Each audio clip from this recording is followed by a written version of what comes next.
ஓம் சக்தி.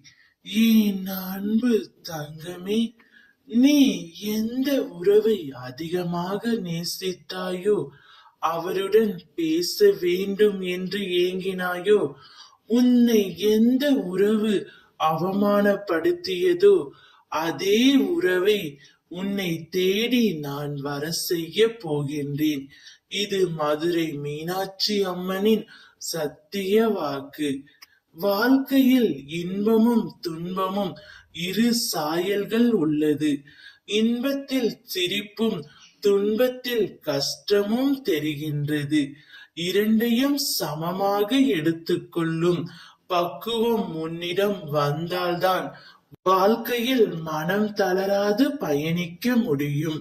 நீ எவ்வளவு புண்ணியம் செய்தாயோ இந்த ஜென்மம் எடுத்ததற்கு. எதையும் சட்டென்று முடிவு செய்யாதே.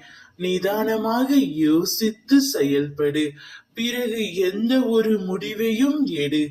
எதற்காகவும் ஏங்கி நிற்காதே. அன்பை மட்டும் யாரிடமும் தானமாக கேட்காதே. உன்னால் முடிந்தவரை அன்பை கொடு.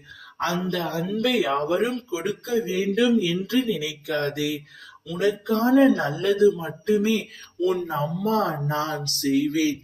நீ விரும்பியவரே உன்னை தேடி வருவார். நீ அவர்களுடன் மகிழ்ச்சியாக சந்தோஷமாக வாழத்தான் போகின்றாய். அதை உன் அம்மா நான் பார்த்து சந்தோஷப்பட போகின்றேன். நீ ஜெயமாக எல்லா செல்வ வளம் பெற்று சீரும் சிறப்புமாய் சுபிக்ஷமாய் வாழ்வை வாழப் போகின்றாய். எதற்காகவும் கலங்க வேண்டாம்.